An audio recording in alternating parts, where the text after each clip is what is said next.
Hi Year 11s. Right, we're back to do paper one again this week. And what I really want to do today is go back to a paper that I've done a couple of films on already, but it was more about preparing the paper and reading through the source rather than what we're going to do today.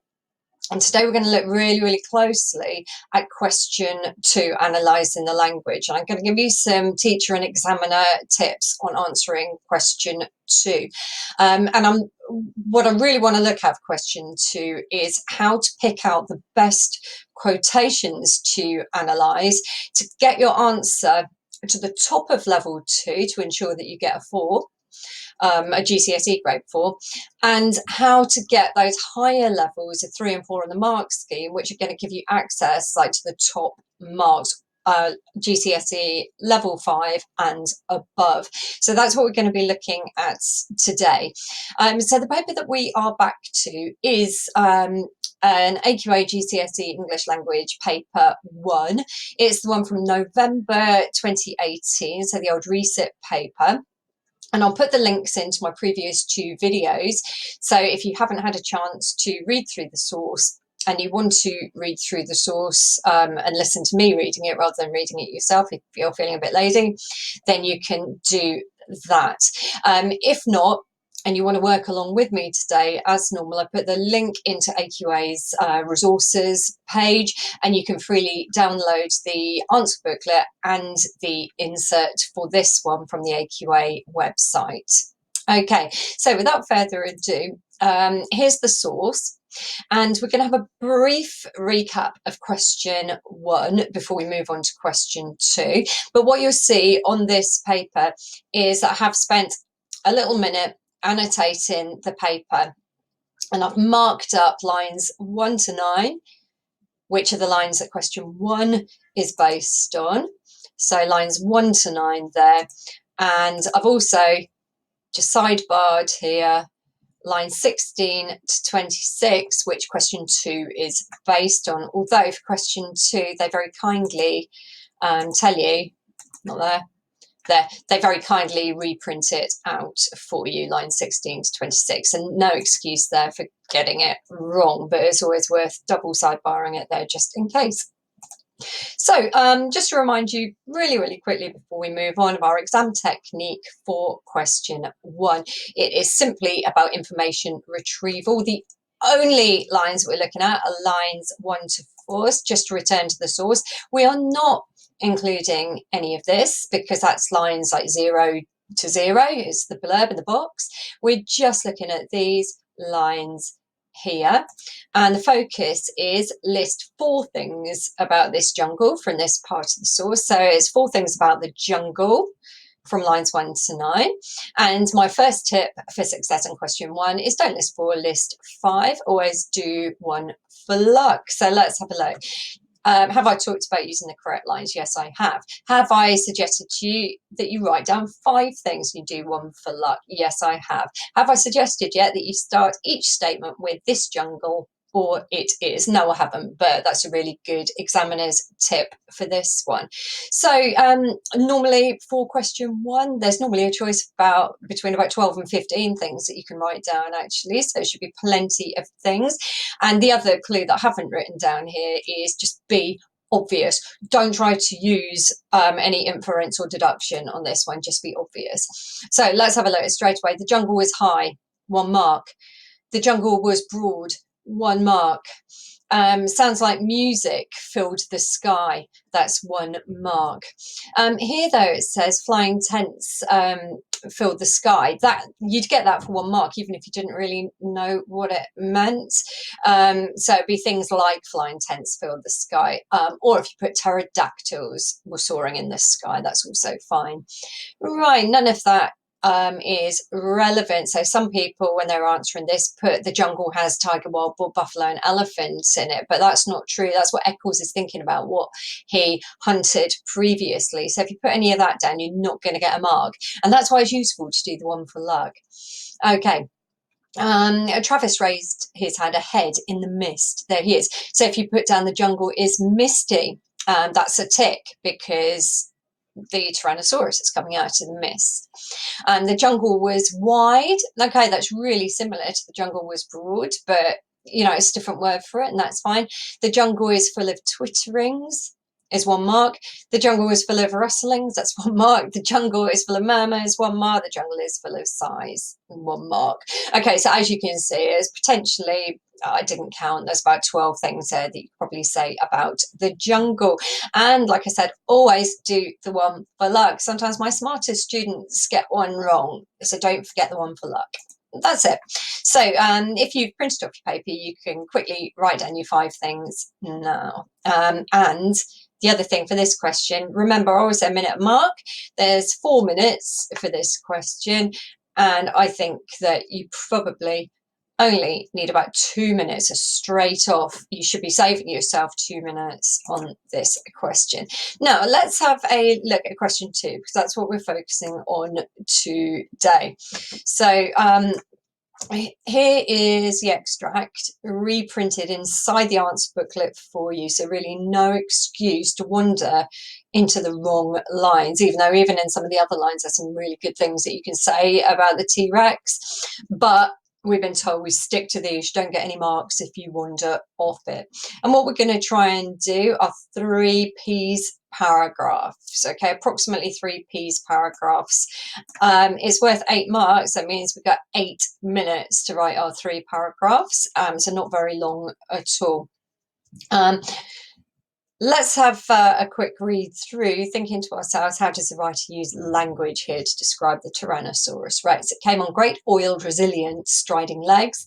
It towered 30 feet above half the trees, a great evil god, folding its delicate watchmaker's claws close to its oily reptilian chest.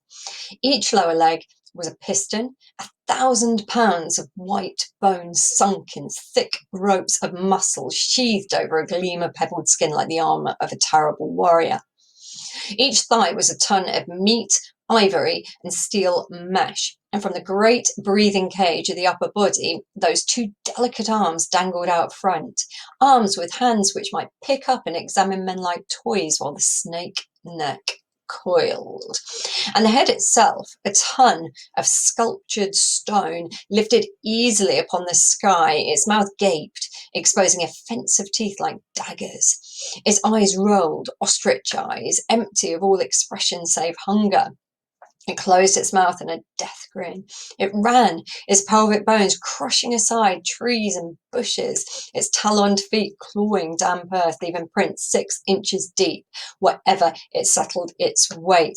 And the question, remember, how does the writer use language here to describe the T-Rex? It gives us some useful bullet points and a not so useful bullet point. So how do they use words and phrases? This is good.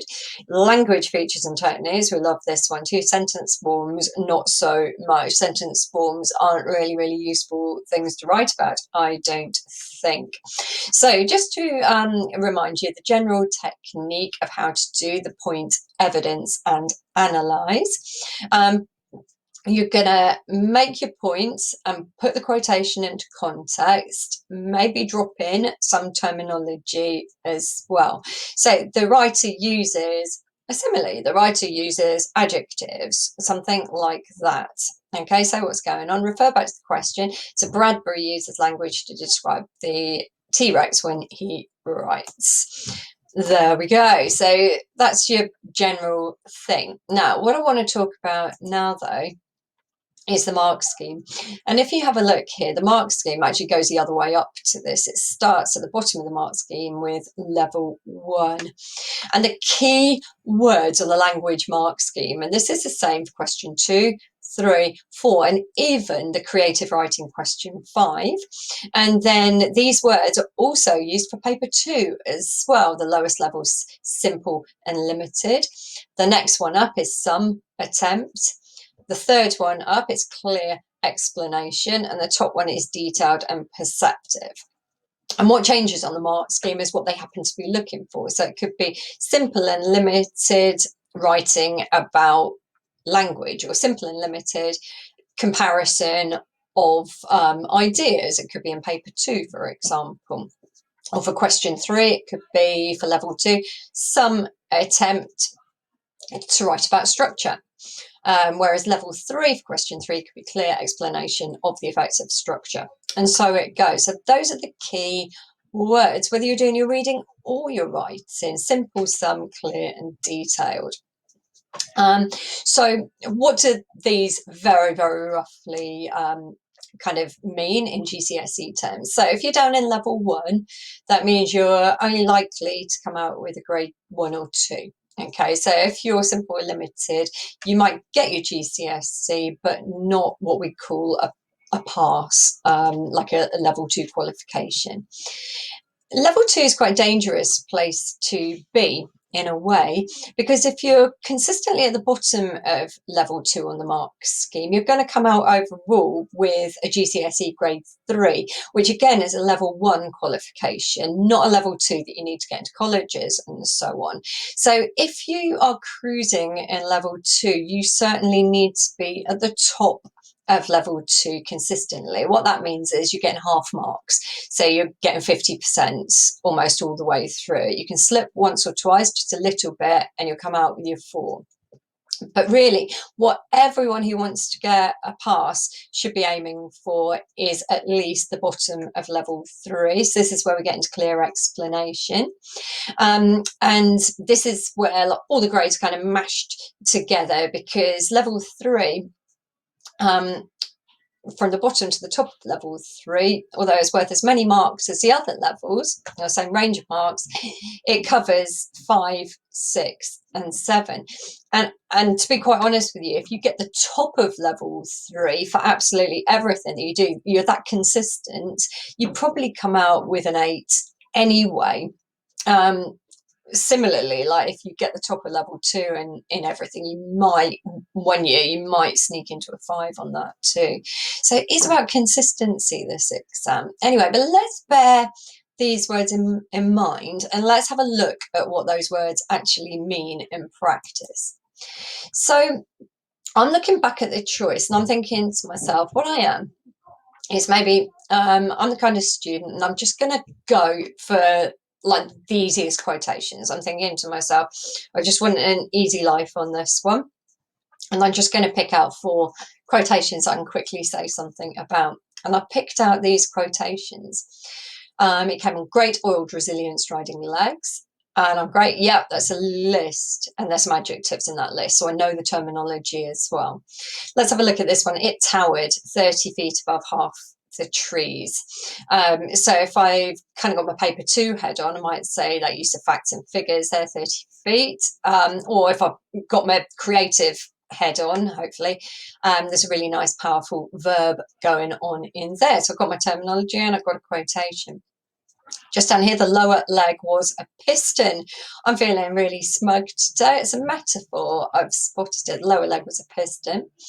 And then finally, offensive teeth like daggers. And I'm feeling really pleased with myself now because I have spotted a simile. So I've got my terminology absolutely down.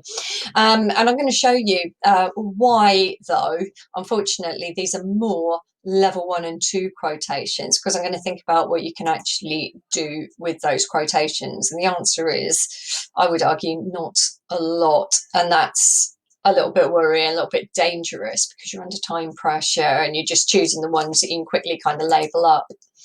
Let's have a look. If we have a look up here, I've done a really, really typical, a really nice level 1 answer, but it's only level 1. It is very simple.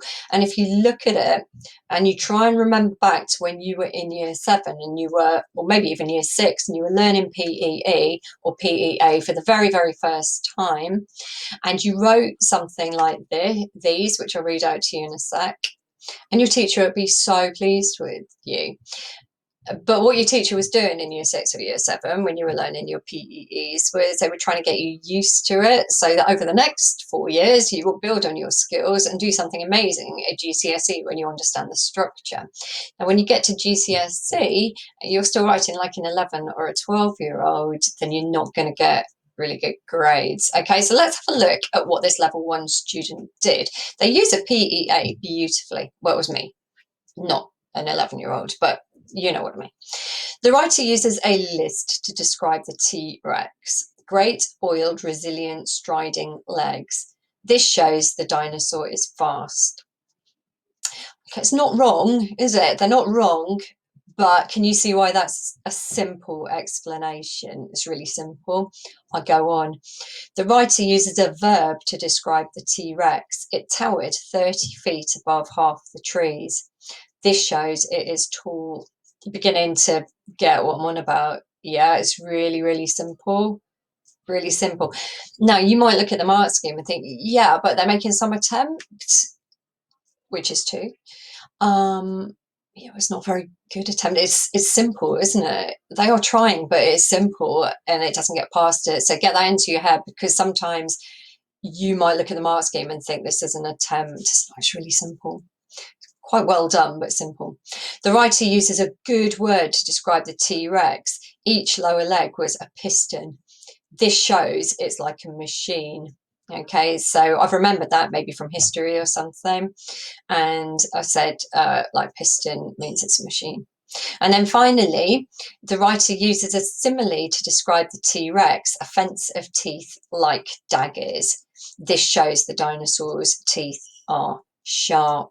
Okay, so it's really, really simple little explanations going on there. What would this get? If I was marking it, it would get 2 out of 8. Okay, all of the level 1 criteria have been met. And if I just go through those criteria with you, one of them is about using terminology. So we've got list, verb, good word, simile. We've got some terminology there. It's all about using quotations. So we've got a quotation for each point. And then the last one is all about the effects of the language, so saying what the effects of the language are. And actually, it's getting the effects. That's what you get most marks for, being able to explain what the effects are. But then we look at those effects, and here they are: fast, tall, machine, sharp. And those effects are very simple. Now, it took me, when I was planning this lesson, it took me 2 minutes to write those. So you're like, okay, I have done 4 PEA paragraphs. That's more than I asked for. But can you see they're just so quick, so snappy, and they're not doing anything really clever at all. So sometimes, definitely, students in my class will do something like that and they go, yeah, I'm done. And they don't quite understand why I'm saying you need to go into more detail, you need to take it a bit deeper. So what I've done, underneath, I've turned these level 1s, these simples, into some attempt, so you can see the difference what some attempt looks like. So I'm going to move myself just up to that corner now, and let's have a look at these, shall we? So exactly the same quotations, making exactly the same points, but I'm showing you what I mean when I say to you, take it a bit deeper for me, please. So the writer uses a list to describe the T-Rex. Great oiled, resilient, striding legs. Exactly the same as this, isn't it?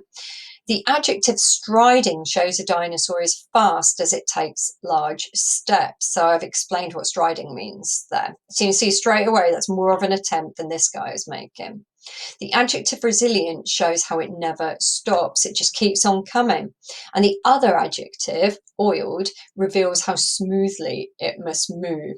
Now, what you can see there is that's some attempt, because for each of those words, what I've done is explained what that word means. I'm not really analysing it, I'm explaining what it means. And that's why it's some and not moving into clear yet. Okay, let's have a look at the next one. The writer uses a verb to describe the T-Rex. It towers 30 feet above half the trees. This shows it's taller than the trees in the forest. Yeah, okay, so you can see again, I'm explaining what that actually means, emphasizing its threatening size compared to the tiny human hunters. Now, at this point, emphasizing its threatening size, as an examiner, if I was marking your answer, I'd be beginning to get a little bit excited, because you're beginning to move here from some attempt into clear, but I'd say it's not quite clear yet. So I'm not going up to 5 for your marks at that point. Yeah, you're still probably up to about 4 out of 8 at this point. And I'm going to keep going and see if you can manage to get those 5 marks. So the next one is the writer uses a metaphor to describe the T-Rex. Each lower leg was a piston. This shows it's like a machine, which ties in well from oiled and resilient from earlier, because machines are powerful and never stop. And again, oh my God, I'm dying here when students do this. I'm like, come on, you can do it. You can just make it clear. Like, God, I'm arguing about 1 mark. But I really want the students to do it when they get this close. But it's not, because all I've done really is I've just kind of repeated what I've already said up here. I haven't like really got deep into it. And in a way, that's because I've chosen the wrong quotations and they don't really take me that deep. Okay, so the last one then. The writer uses simile to describe T-Rex offensive teeth like daggers. This shows a dinosaur's teeth are sharp. A fence can be used to stop people getting out, which means if you get stuck behind the T-Rex's teeth, you're not getting out alive. And again, it's really promising. So what I'd say, if you have a look at what I've put underneath here, is this answer would get 4 out of 8. It is a really, really strong 4 out of 8. I'm just like twice, I was like, I'd nearly go 5 on that answer. There's a strong attempt to analyse here. The effects of the quotations, a really, really strong attempt, but they don't just quite nail it. And the points are all well explained, but it never really gets into anything deep or symbolic. The closest they get is this idea of the threat. Okay, and then I'd already got this answer written down, and it took me another 3 minutes to add this depth and detail onto each one. So if I was answering this question in the real exam, it would have taken me 5 minutes to write this answer in blue here. I haven't counted how many words were there, which I kind of wish that I had now, because next I'm going to do one kind of live next. So really what we got here is a really, really strong 4 out of 8, nearly 5 out of 8. And if you do find analysing the language hard and you're constantly getting 2 out of 8 or 3 out of 8, then this is quite a good model to look at to make sure that you're getting 4s. And then if you get 1 clear point in, you're straight into 5 there. I didn't quite do it here. Okay, right, let's have a look at this next page then. So these were our level 1 and 2 choices. And the first thing that you need to do to get on the mark scheme up to level 3 and 4, so your grade 5 and above, to get your clear analysis and detailed perceptive, ticking those boxes off on the mark scheme, is to make sure you're picking the best quotations. And this is a problem. I've put you working at pace, but you're trying to get high marks. So what you need to do is really, really think carefully about the quotations you're picking out. You can see why a middle ability student would go for these quotations. And for many students, these are great quotations to go for. Let's get your 4 out of 8. Let's bank that and move on. But if you know that your target grade is a 7, you need to make sure you're picking the best quotations. And these quotations up here are not going to help you at all access the higher marks. So really, one of the biggest secrets on question 2 on paper 1, which is kind of equivalent to question 3 on paper 2, is making sure that when you're picking your quotations, you've got something a little bit more deep to say about them, something a bit symbolic. Remember that P's: point, evidence, analyze, symbolize. So do the quotes you picked out symbolize something deeper. On literature, they call it like the big ideas. So can you explore any big ideas? These ones, no, you really can't explore any big ideas. So we need to go back and pick out something better.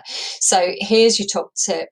Spend just a few extra seconds making sure you have chosen the best quotations to get across some big ideas. Okay, I'm going to show you some examples of those like more deep quotations on the next page, hopefully.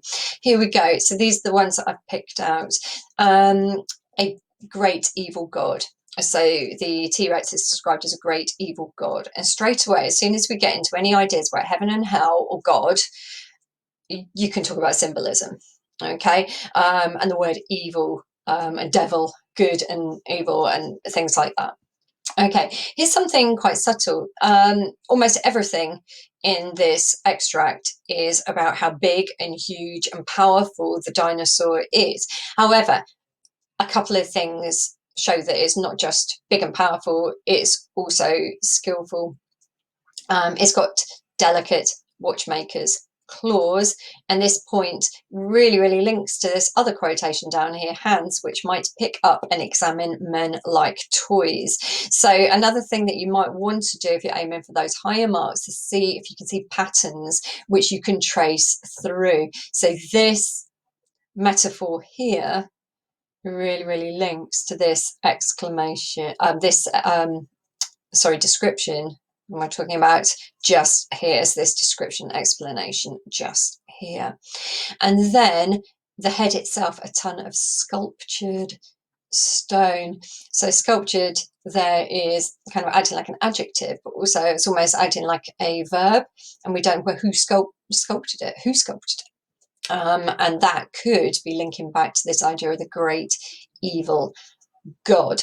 So what I'm going to do now is I had a go at writing an answer to this question, but using these 4 quotations here actually, and I put kind of a bonus one in from the previous page as well. So I'm going to try and play the video where I screen grab myself doing that and just talk you through what I'm doing. And I did get a bit of performance anxiety, quite frankly, when I was doing it, the quality of my typing. So apologies for that. Let's get the video started. Here we go. So watch the time as well. You can see that the whole video, the answer is about 7 minutes 45. So I did get in under 8. Okay, so the writer uses the adjectives. I'm dropping my quotation in. Great, evil, to describe, yeah, nice accurate typing, to describe the dinosaur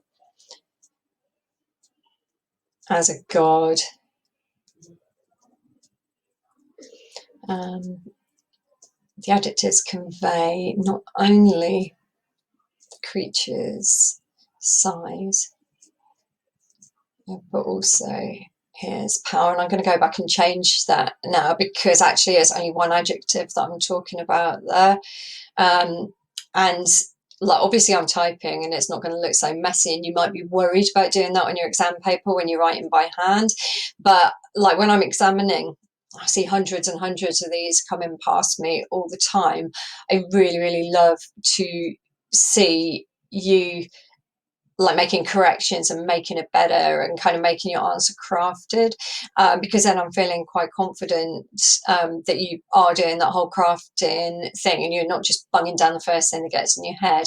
You know, I always say make sure you leave time to check your work. Well, you don't need to check your work if you're kind of improving it and checking it as you go along, like I'm doing here. Okay, what have I put next? The adjective great conveys not only the creature's size, but also his power, whilst the other adjective, evil, creates the idea that the dinosaur will likely abuse his power and use it for bad, not good. The noun God furthers the idea of the beast's power, because as a god can control the lives of humans. Okay, now so far if I was marking this, my head would definitely as an examiner be in clear for that already. I don't think it's done anything to get into detailed or perceptive yet, although it does show promise because I'm noticing this god thing.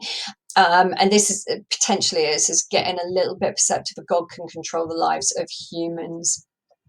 But what I'm doing here, which you'll find that people who get the level 1s and level 2s don't necessarily do, is I'm kind of linking the points together. It's almost like I'm creating a mini essay here.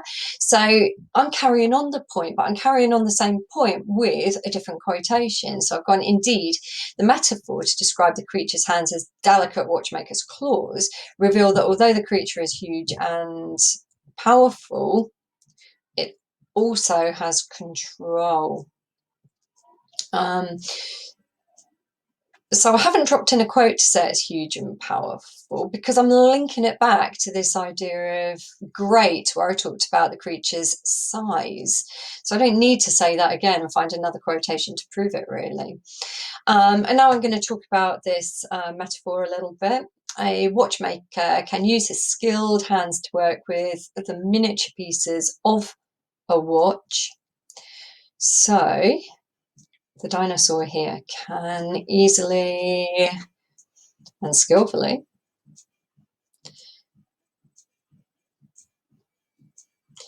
pick up the human hunters and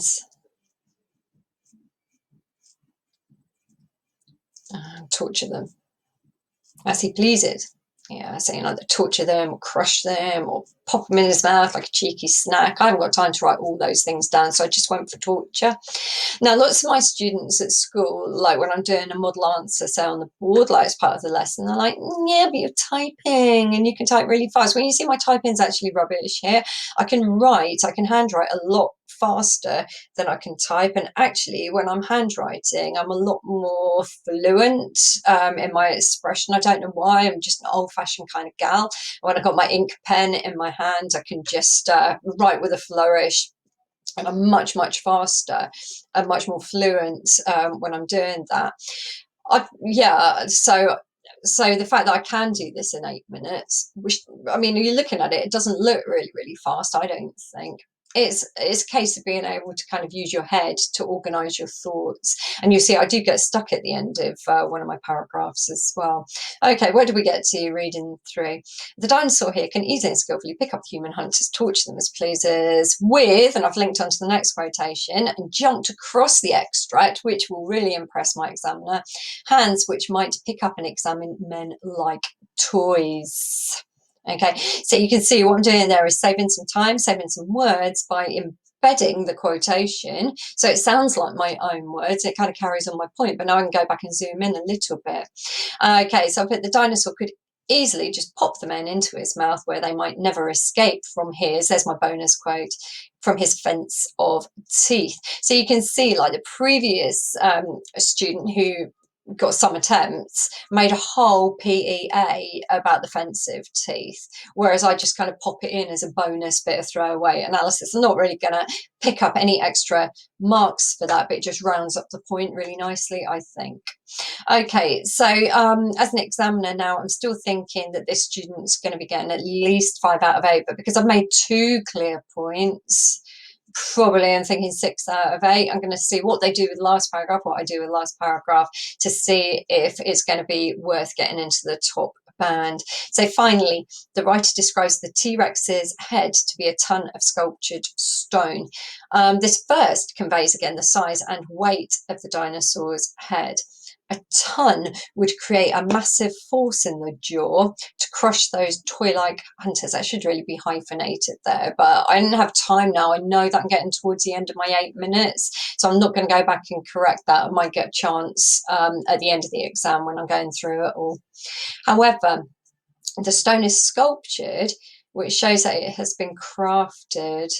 Right, whilst I'm typing away, I'll talk about this bit here. So a ton would create a massive force in the jaw to crush those toy-like hunters. Okay, so this is a little bit of physics coming into my English. So don't think that just because you learn about forces and a different subject that it might not cross over. It might pop up in your geography GCSE. And here's a bit of physics popping up in your English GCSE, which is really kind of random. But that is a clear point. Yeah, a ton creates a massive force, doesn't it? So why not say that? You're going beyond just explaining like what a ton means or something, and actually say what it can do. So that is a clear explanation. So I definitely by this point got 6 out of 8 because I've made 3 clear points now. 3 clear points clearly.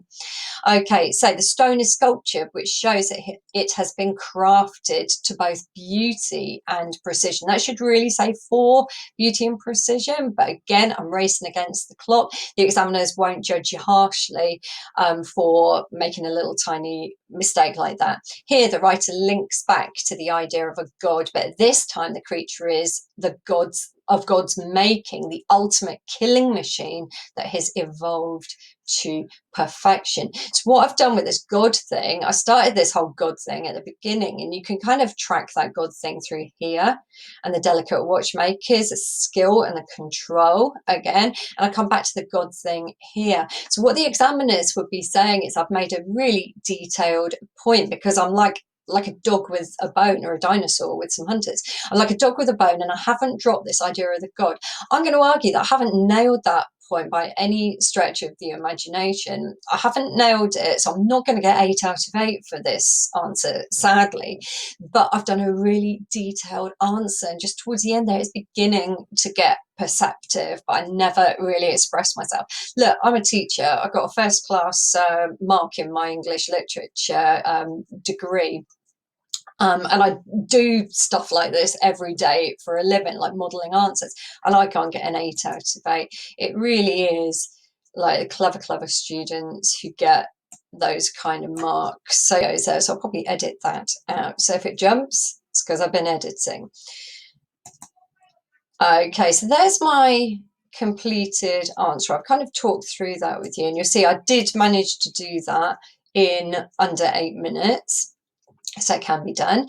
I don't think I get full marks for that answer, as I said, but I might find myself with a little bit of time left over at the end of the exam, so I'll see if I can add something in, and that's what I did. So at the moment, all the typed bit is 7 out of 8. It's detailed analysis. It's beginning to be perceptive, but it's not quite enough there. So there is detail, but it hasn't really hit that perceptive. I've tried to finish off this point. It is almost as if a benevolent God created, sculptured, and crafted this creature to be perfect. But the killing machine found itself superior to its creator and chose to break away from the good God so it could pursue its evil pleasures, much like the devil himself did in the Bible. Okay, so down there, I've kind of really gone for it. And it's really showing that power and dominance of the dinosaur. And I think that maybe if I had time and I added that in the end, then perhaps they might bump me up to an 8 out of 8 for that one. I'm still not convinced it's like the world's greatest answer. It's a bit, you know. Okay, so that's it. And hopefully what I've done is given you a really good understanding of like what the difference is between those words on the mark scheme. So when it says simple, what does it mean? Some of you might look at those simple ones and think, oh, it looks like an attempt to me, like I said, but hopefully you can see that that's what the examiners would say is simple. Then I've showed you some. So when you're doing some, you're giving it a really good go, and you kind of can explain what those words mean in a bit more detail, but you're not taking it any further than that. This answer is mostly clear, and I make 3 clear points, and you can see to be clear you need to go into that deeper meaning. What you can also do if you're being clear is you can express quite complex ideas, quite deep ideas in quite a nice clear way. And then there's 2 ways you can get into level 4. One is by being really detailed, like I was down here, and actually all the way through banging on about the gods, keep coming back to the whole God thing. And the other way that you can get into the top band, level 4, to get those 8s and 9s in your GCSE, is by being perceptive and kind of using that relevant contextual knowledge that you might have from your understanding of the wider world, and kind of like the big ideas that the writer is trying to convey to you by being perceptive. I'm going to leave you with a task to do. So I've picked out 3 more quotations for you, and I think that these quotations could get you into that level 3, the clear explanation. So I've gone for the armour of a terrible warrior, the great breathing cage of the upward body, and the eyes rolled ostrich eggs, empty of all expression save hunger. So for your task, time yourself 8 minutes like I did on that video. Time yourself 8 minutes and see if you can make some clear comments, some clear analysis of this language here. So write an alternative answer to question 2 using these fresh quotations. Good luck with that. And next time we'll be talking about question 3 structure. Bye.